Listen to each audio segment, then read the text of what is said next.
Bonjour à tous, en direct du salon du survivalisme à Paris en 2018. Je suis actuellement avec Sébastien qui a créé son entreprise sur des tiny house, donc un concept qui est super innovant, super intéressant. Il m'a donné l'occasion de lui parler quelques minutes, il va nous présenter son projet. Donc je vais rapprocher la caméra, faire un gros plan sur sa tête parce qu'il y a du bruit derrière, il y a des conférences qui se déroulent.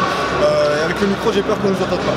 Donc Sébastien, si tu voulais commencer par nous présenter un petit peu ton projet derrière l'entreprise que tu as créée. Alors du coup, nous, l'entreprise Coconowood produit des tiny house donc en Bretagne sur la région de Pleumeur. Voilà, donc on construit des maisons écologiques sur châssis roulant. Donc, la tiny house, c'est déjà un concept qui est plus connu sur les châssis roulants. Maintenant, il faut savoir qu'on peut faire de la tiny house fixe ou flottante. Voilà, donc ce sont des maisons qui sont écologiques, qui sont construites à partir de matériaux naturels. Voilà, d'ailleurs, à savoir que pour chaque structure qu'on construit, on va replanter entre 5 et 10 arbres. Donc voilà. C'est écologique. C'est écologique, on essaye de redonner à la nature ce qu'on lui a pris. Voilà, ça c'est la politique de la maison, c'est en première chose. Donc si je comprends bien, tu as créé la boîte il y a quelques mois seulement. J'ai créé la boîte il y a 6 mois, moi ça fait 2 ans que je vis dans ma tiny house avec ma compagne. Et donc je suis sur le projet quand même de développer et de pouvoir donner l'opportunité aux gens de vivre dans le même genre de structure. Parce que c'est vraiment la liberté de pouvoir vivre dans une tiny house, ça je vous l'assure. C'est des petits crédits, on revient plus vers la nature, on consomme différemment, c'est un peu plus sain comme habitat que tout ce qu'on peut avoir en ville. Super, je vais revenir sur ta formation d'origine, tu me disais que tu étais charpentier à la base. Je suis charpentier moi depuis 8 ans. Depuis 8 ans, d'accord. Je travaille dans des grosses entreprises de charpente, maison Saturbois, maison bioclimatique. Donc voilà, donc il faut savoir qu'une maison une tiny house, c'est une maison bioclimatique en taille réduite. Donc on est sur des sections plus petites. Parce que aussi on a un poids de 3,5 tonnes en réglementation sur les châssis roulants. Voilà, il y a tout un tas de statistiques. Exactement. On y reviendra un peu par la suite. C'est intéressant.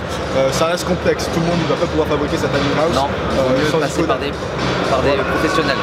D'accord. On va pas sur la route n'importe comment, il y a des normes à respecter, on doit faire 4,10 m de haut, 2,55 m de large, il y a les 3,5 tonnes à respecter, donc il y a des matériaux à mettre en œuvre pour ne pas dépasser ce poids-là. Voilà. Très bien, super. Après, on fera un petit tour de la tiny house pour vous montrer les détails à l'intérieur. Tu peux un petit peu nous en dire plus sur le marché des tiny house en France. À la base, ça a été créé aux États-Unis, si je me trompe pas. Quand est-ce que ça a commencé voilà, un petit tour d'horizon. Alors la petite historique pour les tiny house, on va être un peu chauvin, on va parler des Français parce qu'on a le Corbusier en France qui est un architecte qui a été très connu, qui a fait énormément d'architecture en France, qui avait créé déjà un petit cabanon pour sa femme dans les années 60 vers là, enfin voilà. La Villa de Savoie ou quelque chose comme ça. C'est peut-être ça. Et en fait donc voilà, le concept de mini-maison existe déjà depuis très longtemps, ça avait été mis en avant par le Corbusier. Voilà, ça a été récupéré aux États-Unis parce que aussi eux là-bas ont des problèmes de logement et il y a eu des problèmes comme les subprimes, donc ils ont mis plein de monde à la rue, les banques ont fait salut dehors, vous payez plus de maison. Il y a eu Katrina, les catastrophes écologiques, climatiques qui ont fait que les gens pareil sont dû se reloger très rapidement et à moindre coût, donc les tiny houses se sont développés beaucoup comme ça aux États-Unis. En fait, c'est un logement qui permet d'être plus autonome. C'est plus autonome, c'est des maisons qui se construisent en 2 mois et demi, voilà, par des professionnels, c'est assez rapide, c'est moins coûteux puisqu'une tiny house qui est branchée comme celle-ci sur réseau d'eau et électricité, elle va coûter à peu près 45 000 €. 45 000 €. C'est quand même très abordable. Pour environ, tu me disais 20 mètres carrés. 20 mètres carrés, donc on a souvent, il n'y a pas de souci, 20 mètres carrés, donc c'est la totalité de la tiny house. On a souvent 14 mètres carrés, excusez-moi, au sol, et 5 à 6 mètres carrés de mezzanine, donc plus couchage, voilà, avec toutes les commodités d'une grande maison pour y vivre, salle de bain, toilette sèche, bien sûr, la cuisine, le petit salon et donc le couchage. Voilà, c'est l'essentiel pour vivre. C'est super, donc on peut très bien vivre à deux dans la tiny house. Moi je vis avec ma compagne dans ma tiny house, il y a plusieurs personnes en France qui vivent avec un enfant, voire 2 enfants. Voilà, on peut s'adapter à ce genre de situation. Très modulable. Très modulable, on peut construire à côté encore d'autres modules s'il faut. Voilà, pour revenir un petit peu sur ta boîte, comme elle vient d'être créée, là vous travaillez à 2, c'est bien ça? Là on travaille à 2, on a Mathilde qui est avec nous aussi, donc qui développe la partie commerciale et communication. D'accord. Vous êtes situé sur quel coin? Peut-être que certains d'entre vous sont intéressés. Alors nous on est sur Pleumeur en Bretagne Sud. En Bretagne Sud. Dans le Morbihan. Voilà. Très bien. Vous êtes les seuls implantés dans cette région ou il y en a? Alors en Bretagne on est 8 à 9 entreprises maintenant implantées quand même, donc il y a du monde. Il faut savoir qu'en Lorraine, Alsace c'est pareil. Il y a un petit peu de monde dans le sud également. Vous trouverez sur les réseaux sociaux de Tiny House sur Facebook ou internet des cartes qui vous indiqueront si vous voulez vous rapprocher de constructeurs proches de chez vous. Voilà, vous avez des cartes de constructeurs sur ce genre de réseau. D'ailleurs, j'ai pas donné le nom de ta boîte. Cocono Wood. Cocono Wood. Voilà, si ça vous de bois en espéranto. Vous avez une page Facebook ou... On a une page Facebook, on a un site internet, vous pouvez nous suivre, voir nos réalisations. Voilà. Bon bah j'irai voir ça de plus près, ça m'intéresse aussi les tiny house, concept innovant. On va faire un petit tour à l'intérieur, tu nous montreras les particularités. On fait comme ça. Allez.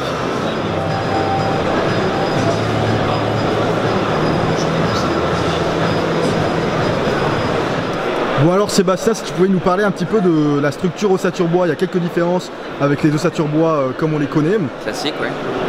Je vais pouvoir vous montrer sur notre petit modèle ici que en fait les tiny house sont des maisons ossature bois thermiques comme les grandes on va dire, mais avec des modèles réduits puisque les sections de bois font 10 cm. Maintenant le système constructif reste pareil. À l'extérieur on va avoir, ici on appelle ça un lambris parce que c'est du 16 mm, on n'est pas sur du 21 mm comme sur les bardages de maison. Le litho derrière va faire que 1 cm, donc pour laisser quand même la lame d'air.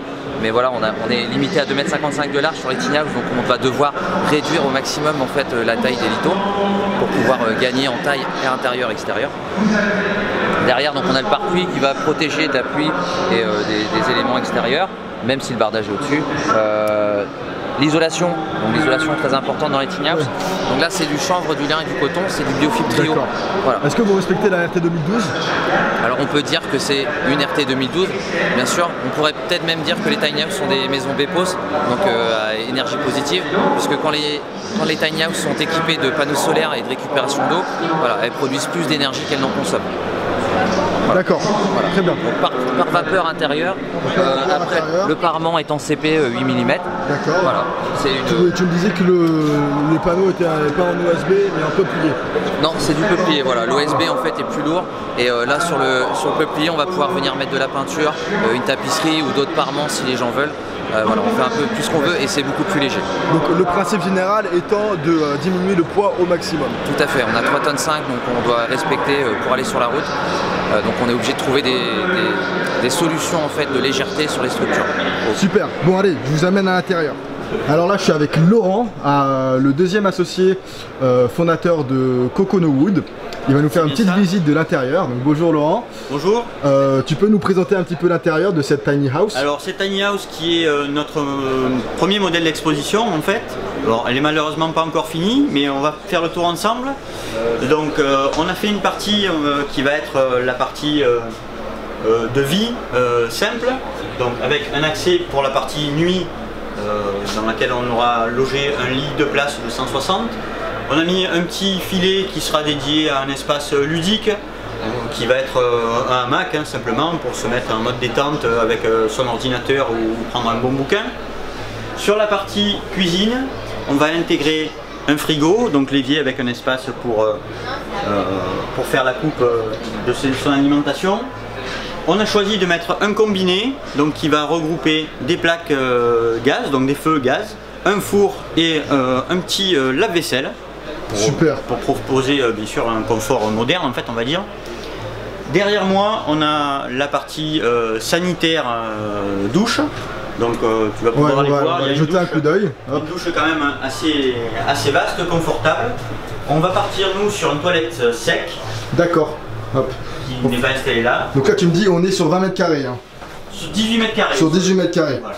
Et au fait c'est vraiment comme un studio meublé. C'est comme un studio meublé, sauf qu'on va pouvoir choisir son aménagement intérieur et extérieur, l'aspect architectural. L'aménager vraiment en fonction de sa personnalité.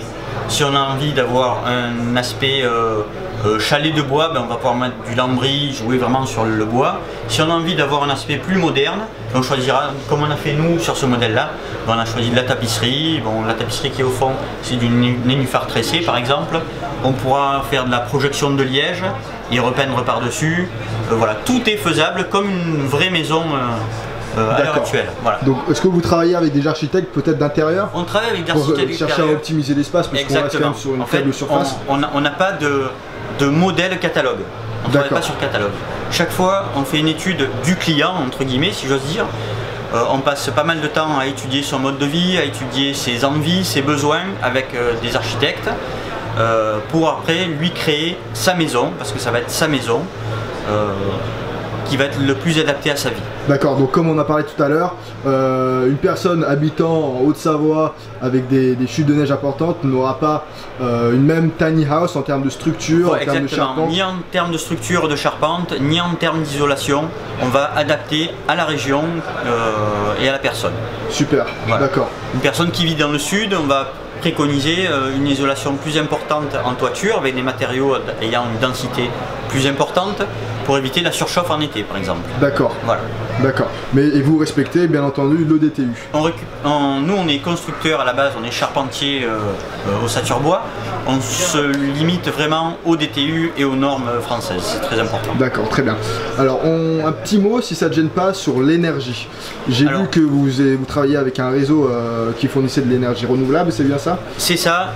Pour notre atelier en fait, de fabrication, on a choisi le réseau Enercop qui va en fait nous diffuser dans le réseau de l'énergie non issue du nucléaire, donc de l'hydrolien, de l'éolien et toute forme d'énergie.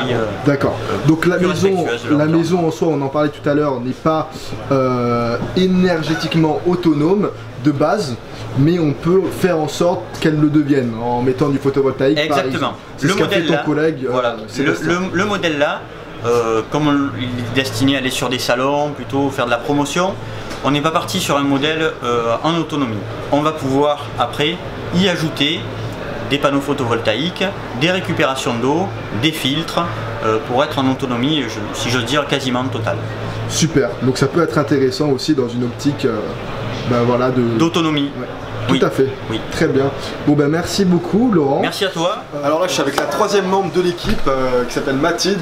Tu gères la communication, c'est bien ça? Exactement. Très bien, donc je vais en profiter comme ça on a toute l'équipe au complet. Mathilde, qu'est-ce que tu peux m'en dire un peu plus sur les permis de construire? J'ai cru comprendre qu'on était sur une surface inférieure à 20 mètres carrés, donc on n'avait pas besoin de permis de construire, c'est bien ça? Oui, et exactement, en fait, on n'est pas en train de creuser le sol, ça veut dire qu'on va pouvoir en fait déplacer la structure et ne laisser aucune trace. Ainsi, on n'a pas besoin de permis de construire puisque finalement, la tiny house, elle n'a pas vocation à rester sur le terrain, à être immobile finalement. Très bien. Bon, on va retourner un petit peu sur le côté communication maintenant. Quels sont vos objectifs pour cette boîte qui a été créée il y a quelques mois seulement? Alors, le premier objectif, c'est développer le mouvement des tiny house de manière générale. D'accord. Parce que c'est vraiment quelque chose qui nous tient à cœur de pouvoir développer l'idée, le concept, que les gens parlent, que ça se diffuse et qu'on puisse effectivement nous avoir aussi plus de facilité à communiquer sur notre projet, nos valeurs, au-delà du produit en lui-même, vraiment parler de nous, de pourquoi on le fait et comment on le fait et vraiment rentrer dans le vif du sujet, quoi, plus que d'expliquer le concept en lui-même, pourquoi on fait ci, on fait ça. Super. Voilà. Bon, puisque c'est elle qui gère la com, j'en profite. Ça a peut-être été dit. Vous avez une page Facebook, c'est ça? Exactement. Ouais. Coconowoods, je vous mettrai tous les liens dans la description. Je vais faire maintenant des petits et des gros plans de la tiny house pour vous montrer des petits détails. Et puis voilà. Mathilde, je te remercie. Merci à toi.